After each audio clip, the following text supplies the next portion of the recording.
Sana nga handa ang ating mga puso para sa pakikinig ng salita ng Diyos. Dahil ngayong gabi, magsasalita po ang Panginoon.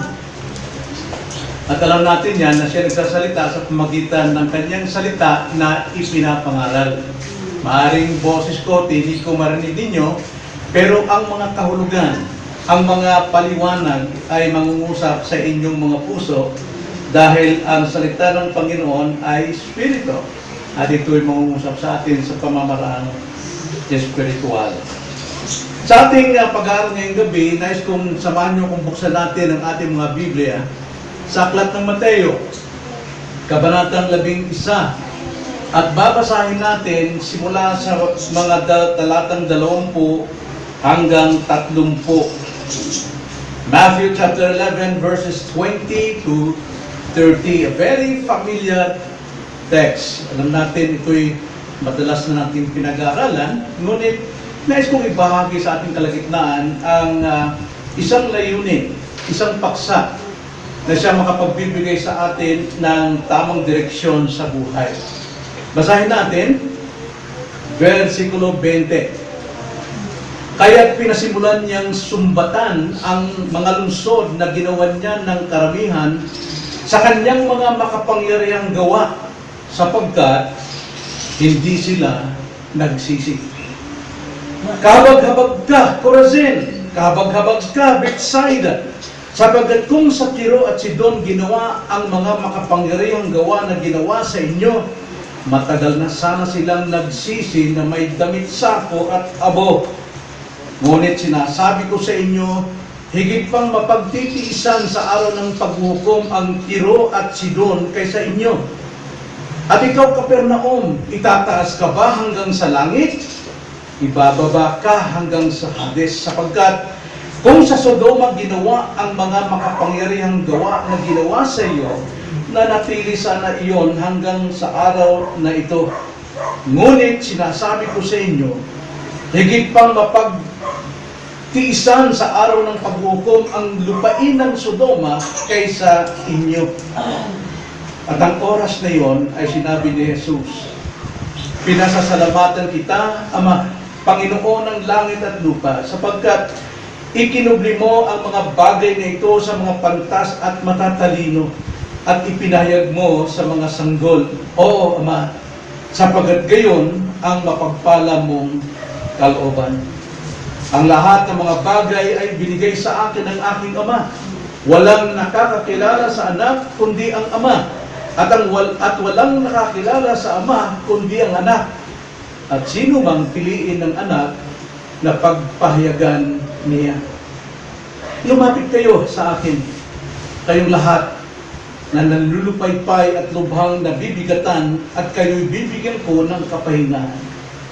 Pasanin ninyo ang aking pamatok at matuto kayo sa akin, sapagat ako'y maamo at may mapagpakumbabang puso, at makakatagpo kayo ng kapahingahan para sa inyong mga kaluluwa, sapagkat madaling dalhin ang aking pamatok at magaan ang aking pasan. Kung ating pong susumahin ang ating pong binasang talata, ito ay ating pong masummarize sa isang salita. Ito po ay paanyaya. Ngunit, anong klaseng paanyaya ang ginawa ng Panginoon dito? Ang paanyaya rito ay pagsisisi at pagbabagong buhay. Bago lahat, tayo muna'y manalangin sa Panginoon. Panginoon, tunay Ama na marahil mayroon kaming alam tungkol sa pagsisisi batay sa aming mga karanasan, nakikita, natutunan sa aming kapwa. Ngunit tulungan niyo kami na maunawaan namin ang totoong pagsisisi na inyo pong paanyaya sa lahat mula sa iyong banal na kasulatan. At tulungan niyo kami na maunawaan ito sa pamamagitan po ng kasaysayan na iyo pong inilahad sa amin, na siyang batayan, Panginoon, ng inyo pong paanyaya ng pagsisisi at pagbabago ng buhay.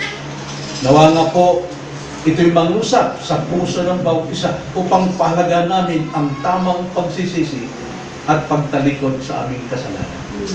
Aming samot dalangin sa pangalan ng Panginoon Hesus. Amen. Marahil lahat tayo may kanya-kanyang pananaw kung ano yung pagsisisi. Kung tawagin yan sa ating panahon, dito sa ating lupa o dito sa ating lugar, yan ay pagtitika kung tawagin nila. At kadalasan, pag narinig natin yung pagtitika, ang connotation niyan ay tungkol sa relihiyon na Katoliko. At ang pagsisisi na sinasabi ng relihiyon, kadalasan, ito yung pagsagawa natin ng mga pagpapahirap ng ating sarili, pagpipinitensya, o di kaya ang paghahain ng panalangin, pagluhod mula sa pintuan hanggang doon, sa altar, at marami pang iba, mga pagsisisi. Medyo makikita natin, may pagpapahirap sa katawan at medyo, sabi kong maigi, pero hindi yan ang totoong pagsisisi tinuturo ng banal na kasulatan. At napakalinaw dito sa ating binasa na ito po ang totoong paglalarawan ng totoong pagsisisi. Pagsisising makapagliligtas ng ating kaluluwa. Sa makatwid, lahat po ng ginawang pagsisisi sa gawang reliyon, hindi po yun makapagliligtas. Yun po ay pagtupad lamang sa katuruan at utos ng mga namiminuno ng relihiyon. Ang totoong pagsisisi ay ang turo at utos ng ating Panginoon. At upang maunawaan natin na madali ang turo at utos ng Panginoon, ito ay kanyang ipinapahayag sa pamamagitan ng paglalarawan o kwento. Ngayong gabi, ang ating pong pamagat, dinggin ang paanyaya ni Jesus. Bawat isa sa atin, makristyano kami o hindi pa, ito ang paanyaya, dinggin natin ang paanyaya ng Panginoon. Anong paanyaya? Pagsisisi at pagbabagong buhay. Now, bago tayo dumako doon sa punto ng totoong pagsisisi, nais ko munang ibigay ang likuran ng kasaysayan bakit nag-anyaya ang Panginoon ng pagsisisi at pagtalikod sa pagbabago ng buhay. Dito sa kabanatang ito, kung ating babasahin sa simula sa verse 1, makikita natin na si Juan Bautista, ang propeta ng Diyos, ay nakabilanggo. Siya po ay nakabilanggo, nakapreso siya. Saan ang dahilan? Ang dahilan ay yung kanyang katapatan, pagsunod sa kalooban ng Diyos, na kanyang ihanda ang daan ng Panginoon sa buhay ng mga tao. At ang paghahanda ay sa pamagitan ng panawagang pagsisisi. At ang tanda ng totoong pagsisisi ay sa pamamagitan ng bautismo sa tubig. Yun po ang pangangaral ni Juan Bautista. Kaya ang sino bang nagsisisi, ipigagawin niya sa pamamagitan ng pagbautismo sa tubig. Ngunit sa pangangaral ni Juan Bautista, ginawa niya ito dahil sa pangako ng Diyos na sa pamamagitan ng kanyang pangangaral, may handa niya ang puso ng bawat tao o mga Hudyo para sa pagdating ng Panginoon. At ang kanyang pananaw sa pagdating ng Panginoon, palalayain ang kanyang bayan mula sa pagkaalipin sa Imperyo Romano. So ang pananaw ni Juan Bautista rito ay hindi lamang sa pagtupad sa kalooban ng Diyos na paghahanda ng pagsisisi, kundi ang kanyang pananaw, pagdating ng Panginoon, ay makakalaya na sila sa pagkaalipin sa Romano. Pero, ano nangyari? Dahil sa kanyang katapatan, nakulong siya. Ipinakulong siya ni Herodes. At sa kanyang kulungan, mayroong agam-agam itong si Juan Bautista, sapagkat narinig niya ang Panginoon na sige ang pangangaral, sige ang pagtuturo, sige ang paggawa ng kabutihan, sige ang paggawa ng mga himala sa lahat ng lugar. Ngunit hindi pa niya nakita, inasahan niya na ang bayang Hudyo o Israel ay makakalaya sa pagkalipin sa Romano. Mali po ang pananaw ni Juan Bautista, sapagkat ang layunin ng Panginoon ay hindi po palayain ang tao sa pagkaalipin ng ibang bansa, kundi palayain sa kasalanan. Sa kasalanan. Kaya si Juan, ang sabi niya, nagpasugo siya sa Panginoon na sabihin mo sa Panginoon, ikaw na nga ba itong aming hinihintay o mayroon pa kaming hinihintay na iba? Mababasa natin yan sa verse 3. Kaya sabi ng Panginoon sa mga sinugo ni Juan, sabihin mo kay Juan, ipinapangaral ang mabuting balita, itinuturo ang karya ng Diyos, gumagawa ako ng himala, nagpapagaling na may karamdaman, nagpapadilat ng mga bulag, bumubuhay ng mga patay, at gumagawa ng iba't ibang himala, sapagkat yun ang tanda ng pagdating ng Panginoon. At dahil dyan, pag-alis noong sinugo ng Panginoon, ni Juan Bautista, yung mga tao nagtataka, bakit si Juan, na kanyang propeta ay nakakulong? Ang sabi ni Jesus sa kanila, sino sa akala niyo si Juan Bautista? Bakit siya nananawagan, nangangaral ng pagsisisi, pero hindi kayo nakinig, hindi kinaliliwanag? Ano ba inasahan ninyo sa taong mangunguna sa anak ng Diyos? Siya ba'y nasa magandang bihis? Alam natin na si Juan Bautista, ang kanyang bihis ay balat ng kamelyo. At siya ba'y kumakain ng masasarap na pagkain? Siya ba ay talagang matakaw? Alam natin, ang kinakain ni Juan Bautista ay mga tipaklong at pulot-puklutan. Hindi siya katulad doon. Hindi siya tulad ng mga taong nakabihis na naroon sa palasyo, sapagkat ang mga nakabihis ay nasa palasyo. Siya, si Elias. Alam nila kung sino si Elias sa Lumang Tipan. Siya si Elias sa inyong buhay ngayon. Hindi niyo sila pinaniwalaan. Hindi kayo sumunod sa aral ni Juan Bautista. Ngayon, dumating ang anak ng tao, na tinutukoy kayong sarili, na gumawa ng mga kabutihan, nagturo, nangaral, maraming himala, nakakain kayo, nakaranas kayo ng kabutihan ng Diyos, pero pinaratangan nyo na lasinggo at matakaw. Hindi kayo naniniwala sa sugo o sa Kristo. Kaya dito ang Panginoon, siya ay nag-anyaya. Sinabi niya na lumapit kayo sa akin. Nag-anyaya siya. At dito sa ating binasa, mayroon siyang dalawang paanyaya. Hindi lamang sa mga tao sa panahon yun, maging sa atin ngayon. Ang paanyayang ito ay abot hanggang ngayon. Ikaw man ay Kristiyano na, o miyembro na ng iglesia, o hindi pa ikaw Kristiyano, ang paanyayang ito ay para sa ating lahat. Dalawa pong paanyaya. Una, ang paanyaya ni Jesus sa lahat ay umamin at tumalikod sa kasalanan. At ikalawa, paanyaya ni Jesus sa lahat, sumampalataya at lumapit kay Jesus. Tignan nyo. Una, panawagan, umamin at tumalikod sa kasalanan, at pagkatapos, sumampalataya at lumapit kay Jesus. Tignan natin paano ito inilarawan ng Panginoon. Una, paanyaya ni Jesus dito sa lahat, pati sa atin, na umamin at tumalikod sa kasalanan. Basahin natin ang versikulo 20 hanggang 24. Tingnan nyo ang naging kasaysayan. Kaya't pinasimulan niyang sumbatan ang mga lungsod na ginawan niya ng karamihan sa kanyang mga makapangyarihang gawa, sapagkat hindi sila nagsisi. Kahabag-habag ka, Corazin, kahabag-habag ka, Bethsaida, sapagkat kung sa Tiro at Sidon ginawa ang mga makapangyarihang gawa na ginawa sa inyo, matagal na sana silang nagsisi na may damit, sako at abo. Ngunit sinasabi ko sa inyo, higit pang mapagtitiisan sa araw ng paghukom ang Tiro at Sidon kaysa sa inyo. Pagkatapos, binalingan niya ang Kapernaum. At ikaw, Kapernaum, itataas ka ba hanggang sa langit?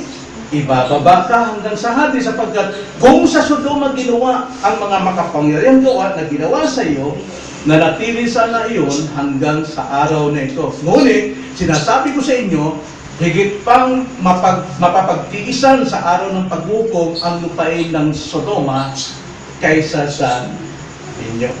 Now, dito pansinin natin.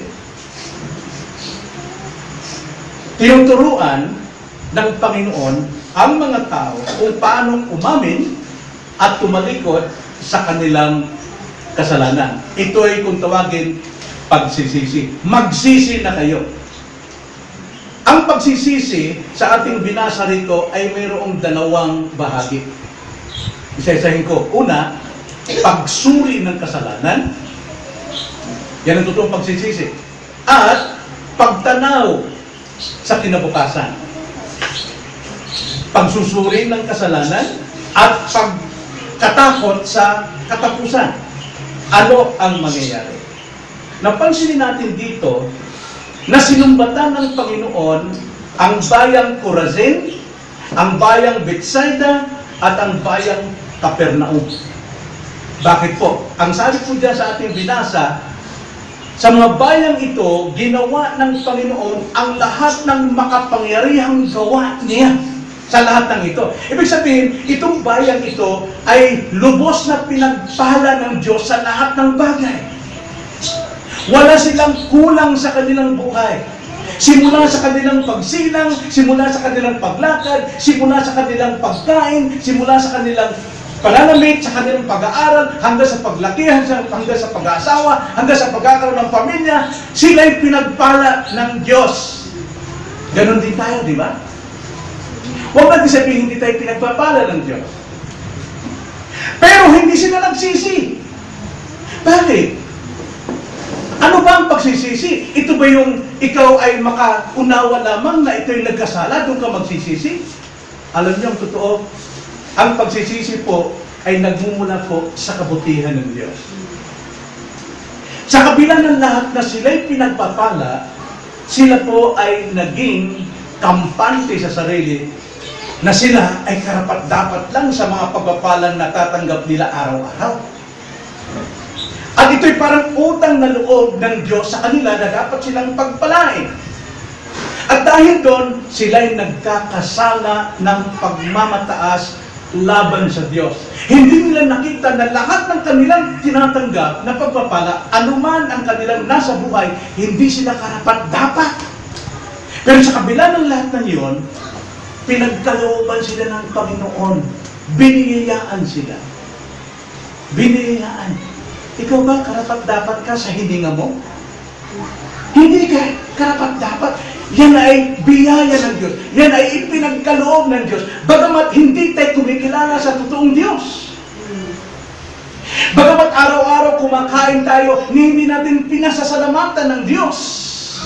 Pero patuloy tayong tumatanggap tulad ng Corazin at Bethsaida at lalo ng Capernaum. Sapagkat itong tatlong bayang ito, ipinakita ng Panginoon lahat ng kanyang kabutihan sa pagtuturo, sa pangangaral tungkol sa karal ng Diyos, sa pagpapagaling ng may karamdaman, sa kanilang kahirapan.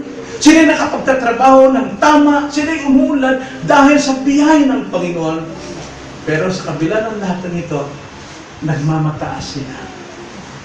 Nagmamataas sila. Tingnan ang sabi sa 21.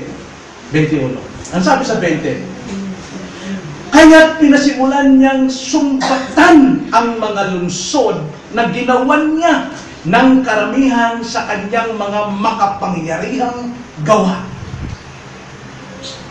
So hindi lang pala yung kasalanan kung tayo magkakaroon ng pagkaunawa, kailangan kong magsisi. No, pati sa kabutihan ng Diyos, dapat makaunawa tayo, hindi tayo karapat-dapat. Di ba minsan, kapag kayo nandun sa bahay, may dumating sa inyo na tanghalian, masarap na tanghalian. At tanong mo, ba, saan galing yan? Saan galing yan? Yung katabing bahay natin. Ano yung iniisip ko agad? Ba, sila ulo yung tao, ba't ako binigyan? Ba't niyo sabi yun? Dahil alam mo na hindi ka karapat-dapat na ikaw bigyan ng kapitbahay mo.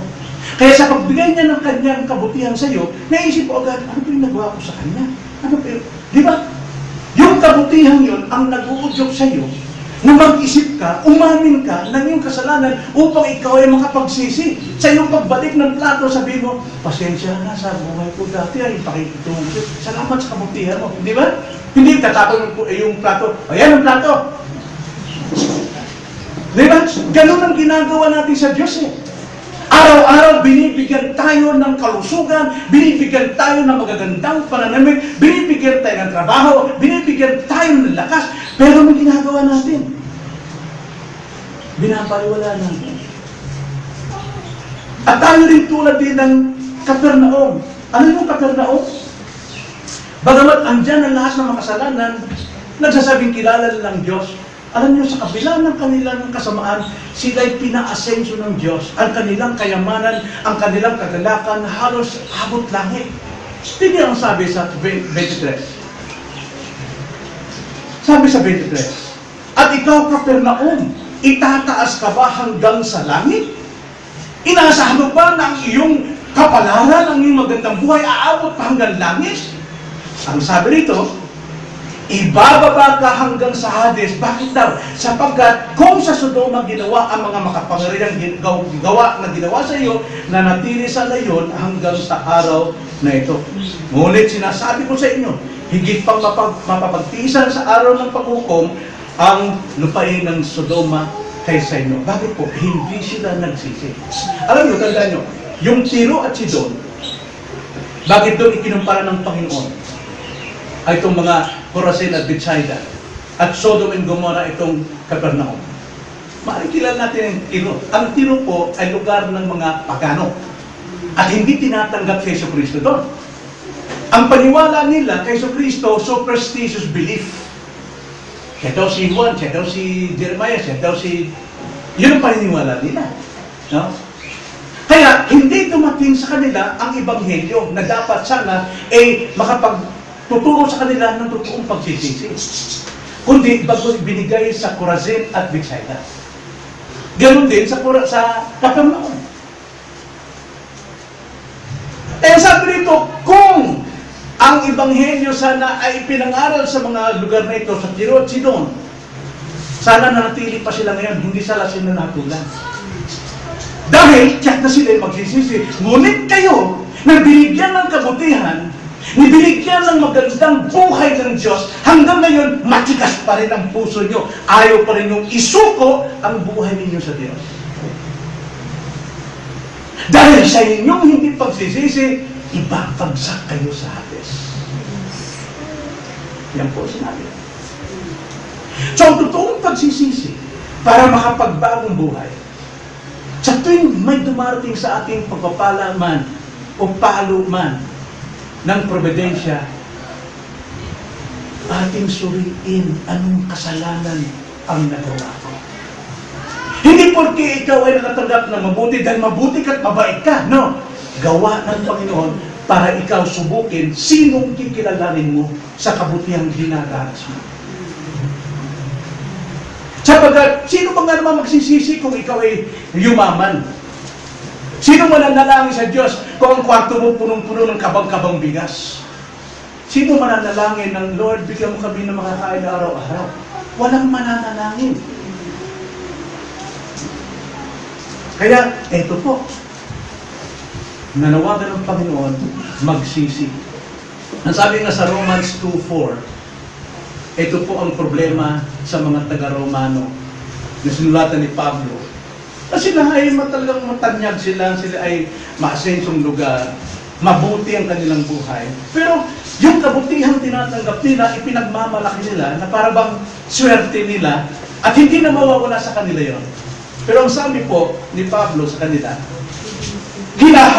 hinahamak mo ang mga kayamanan ng kanyang kabutihan, pagtitiis at pagtitiyaga na hindi mo nababatid ng kabutihan ng Diyos ang umaakay sa iyo sa pagsisisi. Alam niyo, hindi tayo karapat dapat talaga tumanggap ng mabuti. Pero gayon pa man, ang Diyos nagpapadala sa atin ng kabutihan.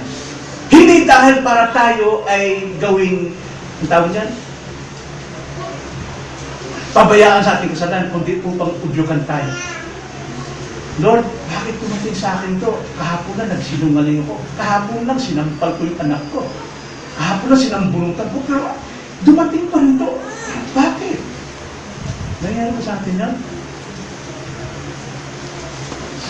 So, ang pagsisisi, ito yung pagsuri ng ating kasalanan. At ikalawang bahagi, pagsisisi, hindi lamang pagsuri, kundi pagtanaw sa ating kapamakan kung hindi magsisisi. Tignan nyo, ang sabi sa verse 22, para dun sa Corazin at Bethsaida. Ngunit sinasabi ko sa inyo, higit pang mapagtitiisan sa araw ng paghukom ang Tiro at Sidon kaysa inyo. Ano ibig sabihin? Hindi sila mapagtitiisan ng Panginoon pagdating sa paghukom. Mas maigi pa yung Tiro at Sidon. Ang Tiro at Sidon, hindi sila nakaranas ng Ebanghelyo, pero hinatulan sila dahil sila yung makasalanan. Kaya pagdating sa impyerno, mga kapatid, mapagtitiisan pa ng Panginoon yun dahil wala silang batayan na alam nilang katotohanan. Samantalang tayo, alam natin ang katotohanan pero hindi tayo nagsisisi. Kaya ang hatol, pagdating sa paghukom, hindi ka mapagtiisan ng Diyos. At yan dapat nating isipin. Sapagat mangyayari yan. Tingnan ang sabi naman sa Capernaum, 24. Tingnan ang sabi sa 24. Ngunit sinasabi ko sa iyo, sabi sa 24, higit pang mapapagtiisan sa araw ng paghukom ang lupain ng Sodoma kaysa sa inyo. Now, sino kang Sodoma? Di ba ang Sodoma, alam niyo yung kwento? Na hinatulan ng Diyos, ang bayang Sodoma, nagpaulan siya ng nagiliang apoy na supre upang matunaw, magunaw ang buong Sodoma. Bakit po? Dahil mismong mga bata, mga paslit, gustong halayin ang anghel ng Diyos. Sobra sila sa kahalayan. Hindi sila wala sila, ang buhay nila, nandun palagi sa pornography. Nandun lahat sa mga advertisement ng mga nakahubad. Sila po ay mahahalay ang kanilang isipan dahil sa telebisyon. Wala pang telebisyon nun. Pero sa lahat ng kanilang paligid, puros kahalayan. Kaya pati mga kabataan, ang daming bakla at tomboy na maging ang anghel gusto nilang halayin. At hindi ito natiis ng Panginoon, ginunaw niya ito. Pero ang sabi dito, sa mga taga-Capernaum na umakyat hanggang langit ang kanilang pag-asenso, ang sabi ng Panginoon sa kanila, mapagtitiisan pang Sodom kaysa sa inyo. Sapagkat kayo ay mas may malaking responsable dahil alam niyo ang katotohanan.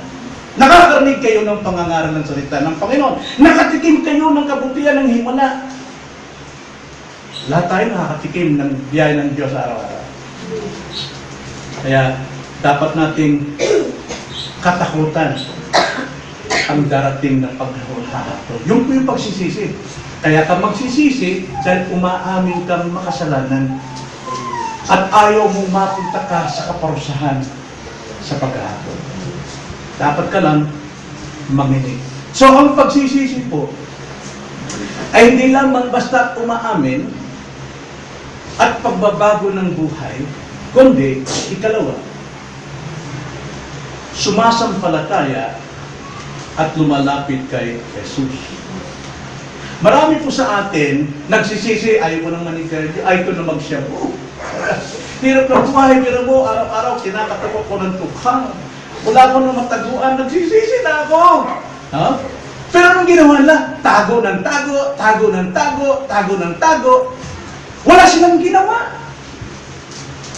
Kundi takbo ng takbo. Pero ang sabi dito ng Panginoon, ang pagsisisi, pag-amin na ikay kasalanan at pagkatakot sa paghukom, ngunit ikaw ay sumasampalataya kay Kristo at lumalapit kay Kristo. Imbis na magtago, lumapit na may panampalataya kay Jesus. Tingnan niyo ang sabi sa verse 25 to 30, matapos na tawagan ng Panginoon ang lahat ng tao na magsisi, kanya itong inanyayahan. Ang sabi sa verse 25, nang oras na iyon, sinabi ni Jesus, pinasasalamatan kita, Ama, Panginoon ng langit at lupa, sapagkat ikinubli mo ang mga bagay na ito sa mga pantas at matatalino. Ano ibig sabihin nun? Nakita ng Panginoon na mayroong nakaunawa sa kanyang pangangaral. At yung mga matatalino, may mga pinag-aralan, hindi naniwala. Kaya pinasalamatan ng Diyos dahil gawa ng Diyos sa puso ng bawat sumasampalataya na kanilang paniwalaan ang aral na ito. Ang sabi ko, sapagkat ikinubli mo ang mga bagay na ito sa mga pantas at matatalino. Bakit po? Para sila'y hatulan na. At ipinahayag mo sa mga sanggol. Pag sabing sanggol, mga walang muwang. Ibig sabihin, hindi marunong magtanim ng galit at po. Oo, Ama, sabi ng Panginoon. Ibig sabihin, mapagpakumbaba. Ikinubli mo sa mga mayabang, sa mga may pinag-aralan, at ipinahayag mo sa mga mapagpakbaba tulad ng sanggol. Oo, Ama, sabi sa 26, sapagkat gayon ang mapagpala mong kalooban. Ang kalooban ng Diyos na ang kanyang karian, ang kaligtasan ay ipahayag sa mga mapagpakbaba. Yun ang kalooban ng Ama. Kaya sabi niya, ang lahat ng mga bagay ay binigay sa akin ng aking Ama. Walang nakakilala sa anak kundi ang Ama. Yan sabi niya. At walang nakakilala sa Ama kundi ang anak. At sino bang piliin ng anak na pagpapahayag niya? Sino yung pinipili ni Kristo para makilala ng Ama? Yung mga nakikinig at umuunawa sa kanyang turo at salita. At sa pamagitan ng iyong pagtitiis, pananatili na makinig ng salita ng Diyos, dumarating sa iyo ang pagkaunawa, kaya meron kang pananampalataya. At yun ay kalooban ng Ama. Then 28, lumapit kayo sa akin. Sino ang kanyang nilapitan? Sino ang kanyang inayang lumapit? Bagamat lahat ng tao ay kanyang tinatawagan, pero ang kanyang pinalapit dito ay yung mga mapagpakumbaba. Sabi, lumapit kayo sa akin, kayong lahat, na nanlulupaypay at lubhang nabibigatan at kayo'y bibigyan ko ng kapahingahan. Now, ang tanong, bakit gano'n na lamang kahalaga ang panawagan ni Kristo na lumapit at magpasakop sa Kanya? Bakit? Mayroon pong pagpapasakop yan dahil yung pong yoke, ang sabi diyan, yung pamatok. Pamatok kasi, yan ay isang paraan papaanong magpasakop ang isang tao. Yun ay larawan ng kalabaw, di ba? Ang kalabaw na toro, malakas, pero pag nilagyan mo ng pamatok yan, susunod yan. Okay. Kaya sabi ng Panginoon dito, ang tanong, bakit napakalaga ang lumapit kay Kristo at sumampalataya sa Kanya o magpasakop? Mayroong tatlong dahilan. Una-una, napakalaga po na after na tayo'y magsisi, ibig sabihin, marami kasing gustong magsisi, ayaw ko na ng siyabo, pero wala naman silang ginagawang lumapit sa Diyos, kundi nagtatago. Kailangan kung mayroon kang kasalanang bibitiwan, lumapit ka sa Diyos para ikaw ay magkaroon ng tama. Bakit po napakalaga lumapit? Tatlo na. Una, upang maranasan natin ang kanyang pag-ibig. Ikalawa, upang maranasan natin ang kanyang kapahingahan. At ikatlo, napakalagang lumapit kay Kristo upang maranasan natin ang kanyang kapangyarihan. Isa-isahin natin. Bakit napakalaga ang lumapit sa Panginoon at magpasakop sa Kanya? Una, upang maranasan natin ang kanyang pag-ibig.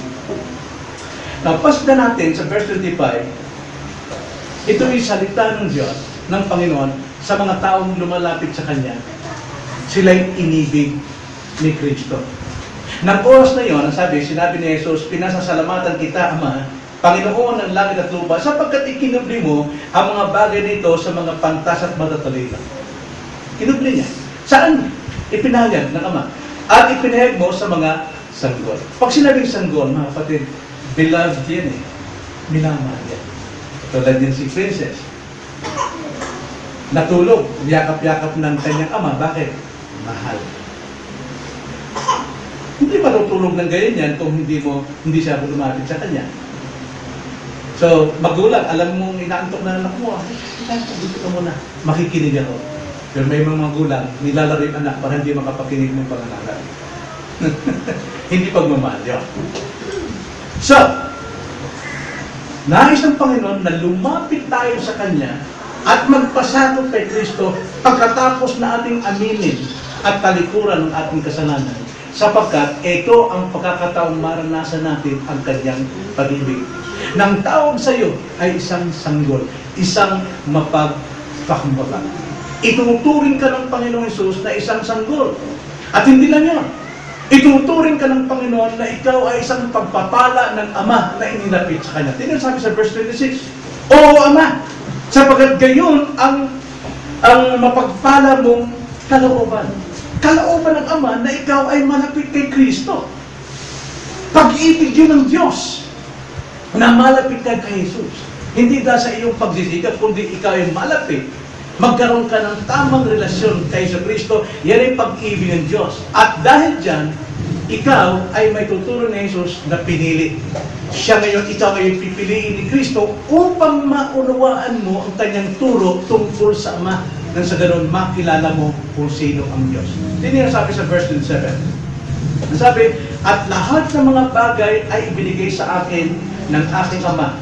Walang nakakilala sa anak, kundi ang anak, Ama. At walang nakakilala sa Ama, kundi ang anak. At sino mang piliin ni Jesus na pagpapahayagan niya.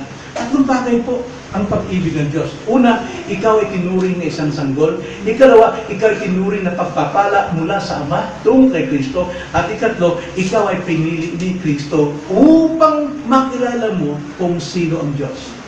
Ang sabi sa John 17:3, ito ang buhay na walang hanggan. Ano? Na makilala ka na nag-iisang Diyos at si Kristo na iyong sinugo.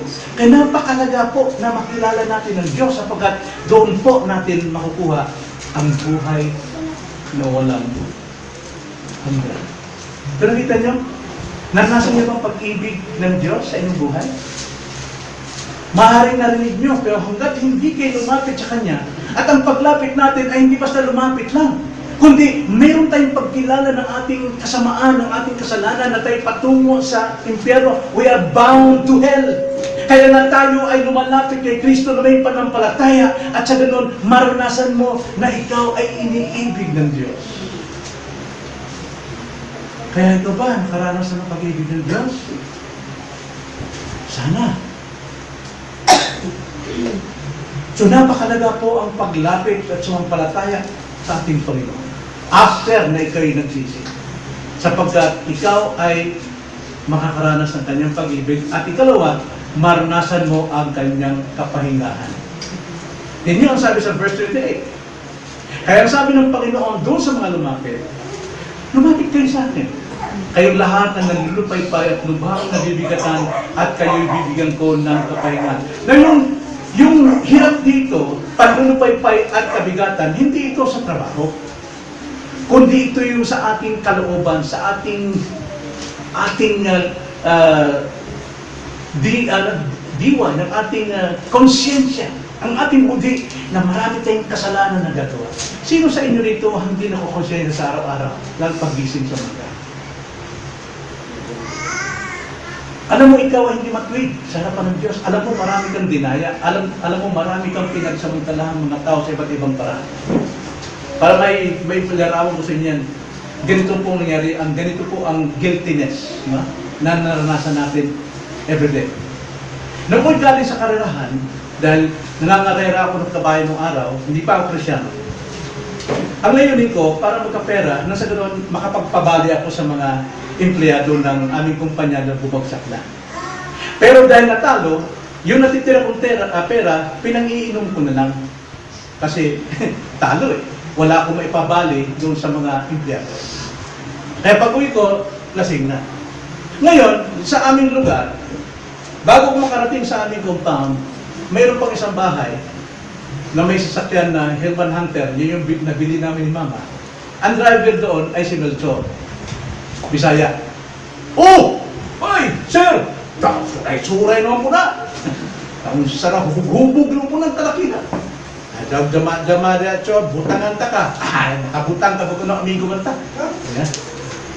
Akalain ng demonyo ako, talagang bang sinunto ko siya. Habang kumakain siya ng barbecue. Pag sunto ko sa kanya, yung barbecue stick, tumagos. Tumagos. Sa kanyang lumakad lang ako. Pagdating sa bahay, tinuin ko ng misis ko na masama nangyari kay Victor. Mati nga sa kanya. Makulit. Pero pagdating sa umaga, pagkagising ko, ang sabi ni Mama, Papa, andyan si Melchor sa amo niya. Gusto kang kausapin. Alam niyo bang nanili ako? Yung aming higaan na halos hindi magkasya yung aming anak na si Ramir, halos hindi pumasok ako doon.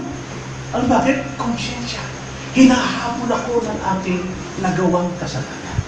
At alam ko sa buhay natin, hindi man ganun katereble ang ginawa natin, pero alam natin, every morning, nakukonsensya tayo sa ating mga nagagawang kasalanan, mga pagkukulang sa ating anak, sa ating asawa, sa ating kamag-anak, sa ating kaibigan, sa ating kapitbahay, kung meron tayong pusong handang magsisi. Kasi ang pusong handang magsisisi, inaalala niya palagi ang kanyang kasalanan. At inaalala niya kung saan siya pupunta kung hindi siya makapagsisi. Yun po yung guiltiness. Wala kang kapahingahan. Kaya sabi dito ng Panginoon, lumapit kayo sa akin, kayong lahat na nalulupaypay at lubhang nabibigatan, at kayo'y bibigyan ko ng kapahingahan. Sino pong bibigyan ng kapahingahan ng Panginoon? Yung pong nagsisi. Yung mga nagsisi sa kanyang kasalanan, inamin niya, at natatakot siya sa kinabukasan ng paghahatol. Kaya sa panawagan ng Panginoon, buong pananampalataya siyang lumalapit sa Panginoon. Dahil may pangako ang Diyos, makakatagpo ka ng kapahingahan.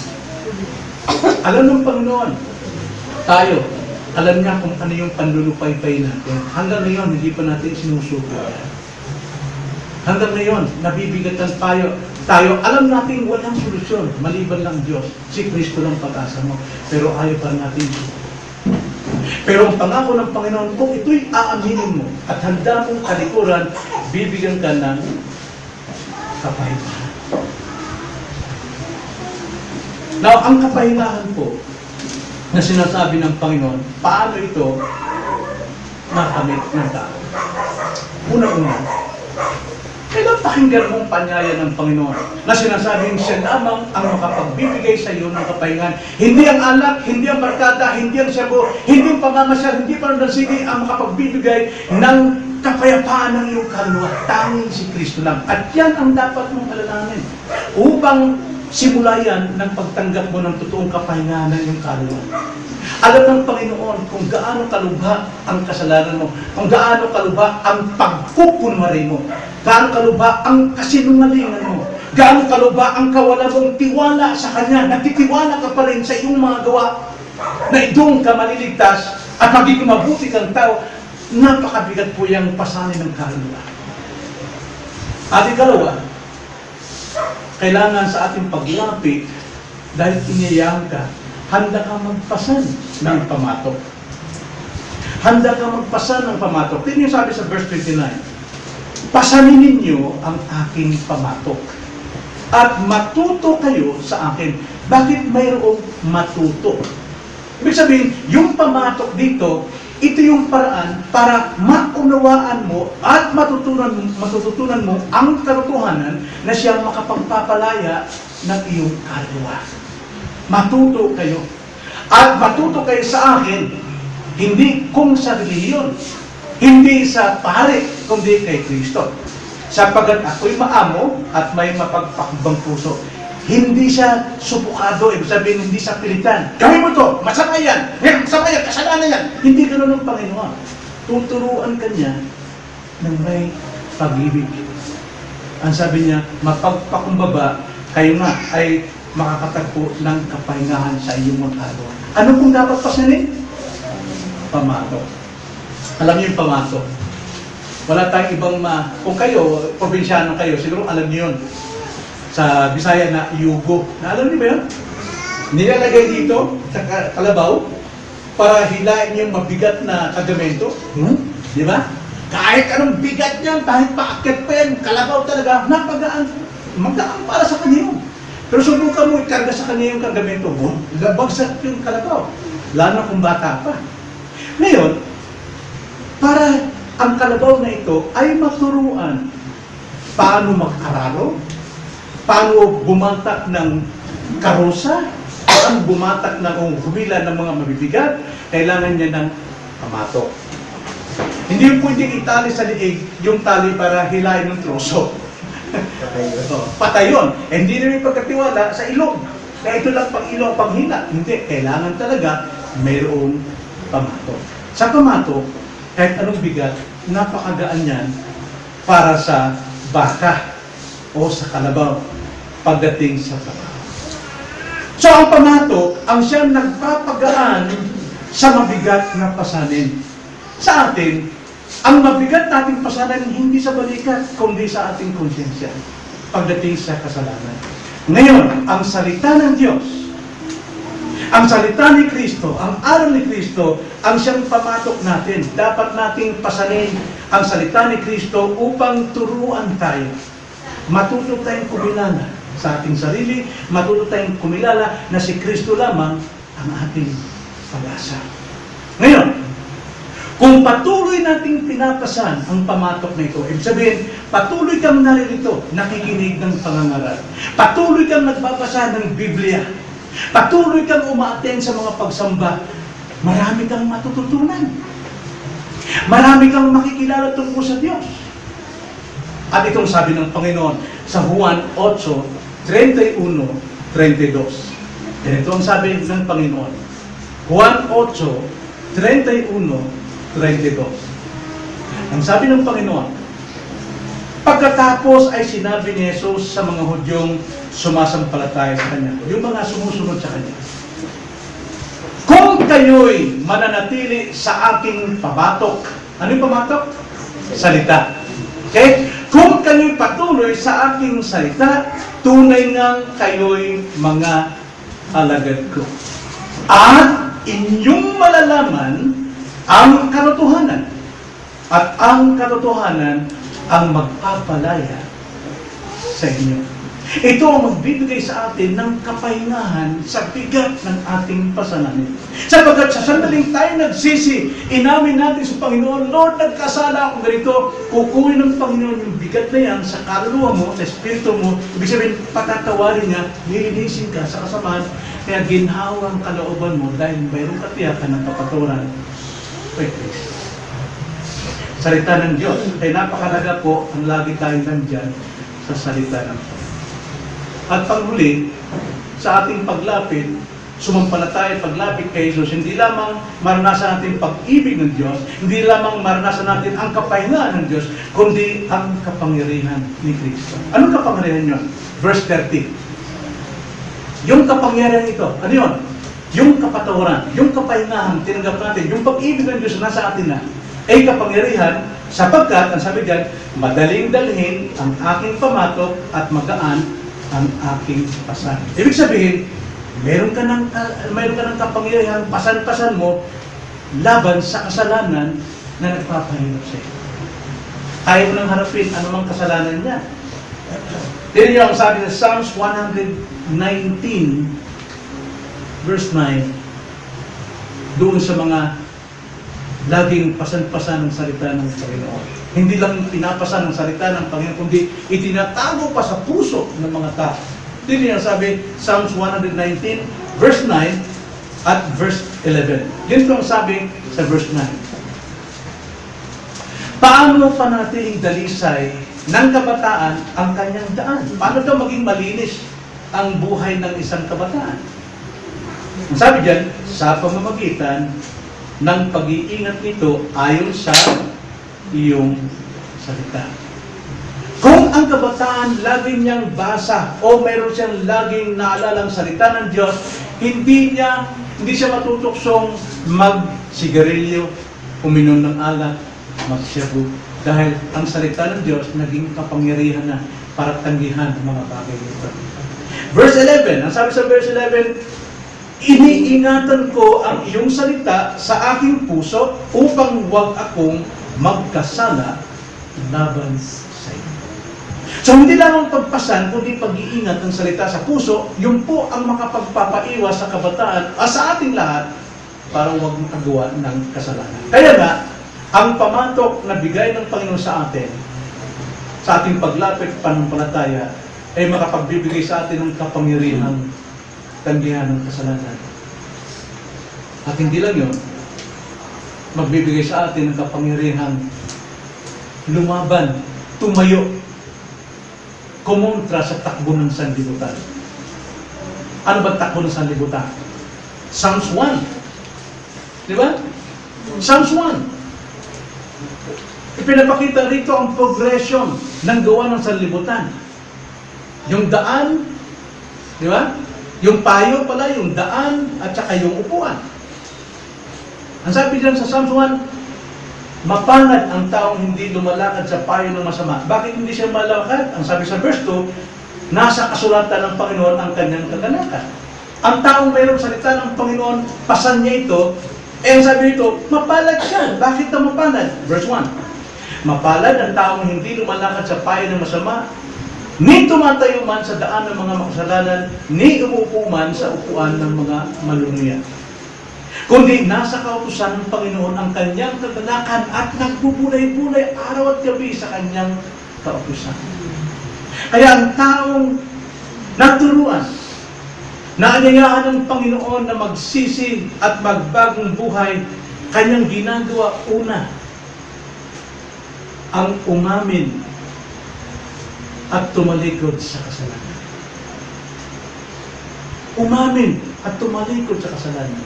At pagkatapos, hindi siya nananatili roon na walang laman ng kanyang puso after na alisin ang lahat ng kasamaan. Siya ay sumasampalatayang lumalapit kay Jesus upang siya ay magpasakop, magpasan ng kanyang salita, matuto, makilala niya ang katotohanan, at ang katotohanan ang siya makapagpapalaya. So ano pong makukuha natin o anong maiiwan nating aral dito para huwag nating kalimutan ito, mga kapatid? Yan ang totoong pagsisisi. Hindi yung tulad ng ginagawa ng mga reliyoso, pagpapahirap ng kanilang sarili para daw mabawasan ang kanilang kasalanan. Sa totoo, lalo pa nilang nadagdagan ang kanilang kasalanan. So ano po ang mahal nating kunin, iuwi natin sa bahay ngayon na aral? Siguro maaaring masasabi mo, sa dami-dami naman ng tao, ilang bilyon ng tao sa buong daigdig, kilala kaya ako ng Panginoon? Alam kayo ng Panginoon kung magsisisi ako? Kilala kayo ng Panginoon? Siya kaya yung may ibig sa akin? Ako kaya ay kanyang binibigyan ng importansya sa buhay nito? Alam niyo, para maunuhan niyo yun, unang-una, bilangin ninyo ang pagpapalang natanggap ninyo simulang magkamulat kayo ng isip. Bilangin ninyo. Simula nang ikay tumayo bilang sanggol. Sa pagkapanganak pa naman. Nasisarya ng nanay mo, gumastos ng 1,000, pero nakalaos, lumaki ka. O di kayo may bingot ka, kalain mo, nakakatawa, no? Ngalangala mo, butas. Pero naipagamot ka, tuwid na ngayon. Katulad ng contestant ng Miss Universe, 2 pa lang bingot doon. Pero napakaganda nila. Why? Yung kaya yung kabutihan ng Diyos. Natural. Bilangin ninyo. Paano kayo nag-aral? Paano kayo tinuklan ng ahas? Paano kayo kinagat ng aso pero hindi kayo namatay? Paano kayo nahulog sa hagdanan pero nagkabali-bali buto nyo pero hindi kayo namatay? Bilangin ninyo. Ilang beses kayo kumakain sa isang araw? Paano kayo nakapag-araw walang pera ninyo mga magulang?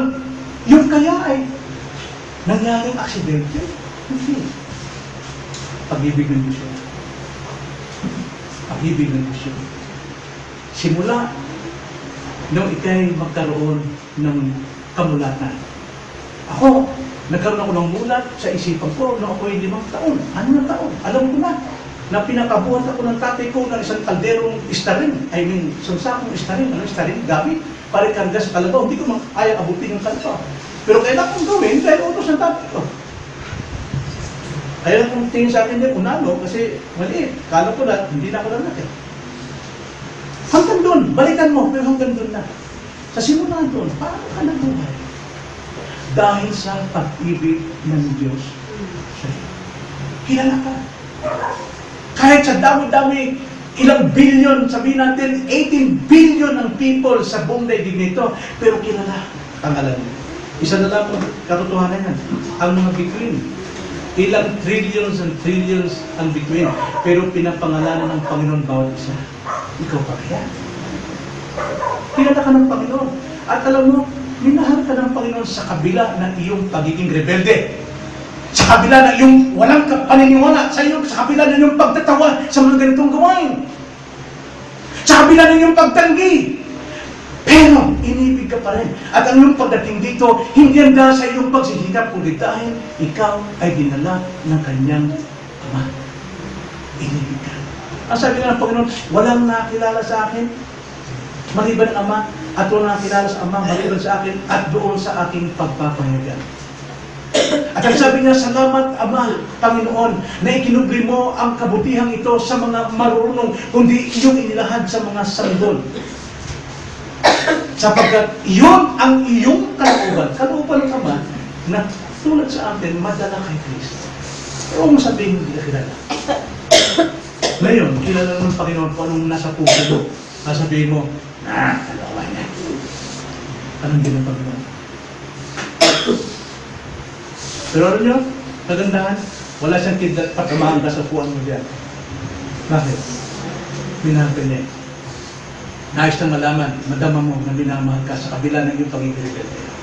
Binibigyan ka pa rin ng pagkakataon. 2 Peter chapter 3 verse 9. Binibigyan niya ng lahat ng pagkakataon ng lahat ng tao na makapagsisi ng kanilang kasalanan.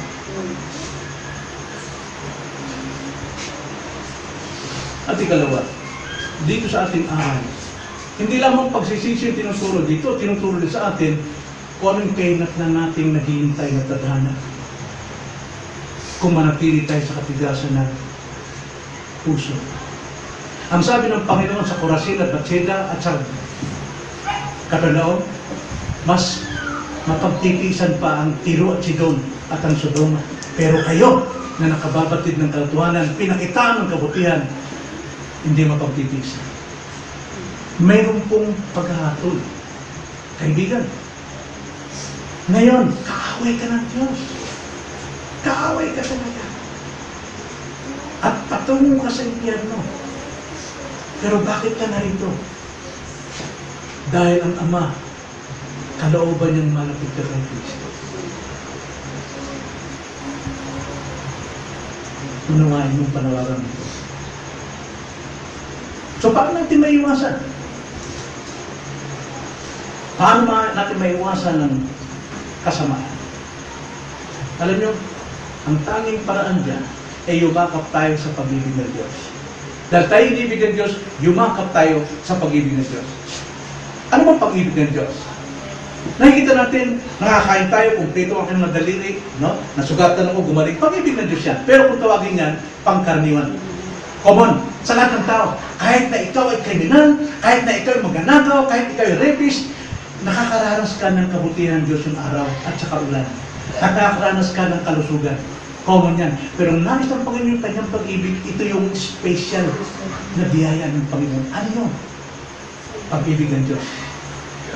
Lumakap tayo sa Kanya. Ano ang pag-ibig ng Diyos? Sa Biblia. Alam niyo ba kung anong pusong versikulo sa Biblia? Ha? John 3:16. Anong sabi sa John 3:16? Okay. Sa English.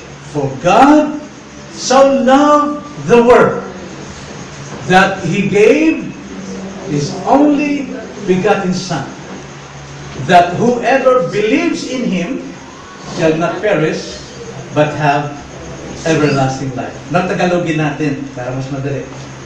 Ang sabi, sapagkat gayon na lamang ang pag-ibig ng Diyos sa sanlibutan. Now, sinong sanlibutan dito? Ha? Tayo, lahat ng tao, makasalanan. Pero inibig ng Diyos. Lahat inibig ng Diyos? Yes! Ang sabi sa Romans 5:8, God demonstrated His love toward us while we were yet sinners. At dahil mahal niya tayo, ibinigay niya ang kanyang pag-ibig sa atin. Sino ngayon ang pag-ibig? Ang sabi niya, sapagkat gayon na lamang ang pag-ibig ng Diyos sa sanlibutan, ibinigay niya ang kanyang tanging anak. Sino yun? Susumakapit ang pag-ibig ng Diyos na kay Kristo. Tayo ay kapuot-puotan, pero kung tayo yayakap kay Kristo, taglay natin ang pag-ibig ng Diyos at hindi ka mapapahamak bagkos magkakaroon ka ng buhay na wala hanggan. So paano natin yakapin ang pag-ibig ng Diyos? Hindi sa kayamanan. Dahil pag-ibig din ng Diyos yan, common yan. Hindi sa salapi, hindi sa pangalan, hindi sa ganda, kundi kay Kristo. Sapagkat ang pagyakap mo kay Kristo, hindi lamang magkaroon ka ng kapayapaan ng kaluluwa, magkakaroon ka pa ng buhay na walang hanggan. At kapag ikaw ay yumakap kay Kristo, magkakaroon ka ng totoong kapayapaan. Kaya niyahan po ang mga kaibigan natin dito na wala pang tamang relasyon. Mga babae ka man, lalaki ka man, ata ka man, o tandaan. Wala kang ibang pag-asa sa buhay na ito kundi si Kristo lang. Yakapin mo siya. Paano mo yakapin? Pananampalataya. Ang sino man sumampalataya sa Kanya. Sumampalataya kay Kristo na siyang tangi lamang makapagbibigay sa iyo ng buhay na walang hanggan. Tanging makapagpapatawad din kasalanan. Tanging magpapalakas at magpapaunawa sa iyo sa kaluluwa ng Diyos. Huwag ka na maghintay. Ngayon na. Siya yung kinukuhan. Tanggapin mo si Kristo. At meron siyang tawa. Tayo na lang. Opo, Panginoon, salamat sa iyong salita. Tunay na, Lord, na pinakita niyo sa amin ang totoong pagsisisi. Hindi po pagsisisi ng sanlibutan, ng paraan ng sanlibutan, sapagkat ang pagsisisi ng sanlibutan ay kapamakan. Ngunit ang pagsisisi itinuturo ninyo mula sa inyong salita. At inilarawan ninyo sa pamagitan ng kwentong ito, ang siya pong makapagbibigay sa amin ng totoong kapatawaran ng aming kasalanan at hindi lamang kapatawaran, kundi mag-uudyok sa aming sumampalataya at lumapit kay Kristo upang magpasakop sa Kanya nang sa ganon maunawaan namin ang Kanyang pag-ibig. Makatanggap kami ng kapayangahan ng aming kaluluwa at magagawa namin iwasan, tagumpayan ang kasalanan dahil tagay namin ang Kanyang kapangyarihan. Tuwa, Panginoon, magligtas kayo sa aming kalagitnaan. Aming dalangin sa pangalan ng Panginoon Jesus. Amen.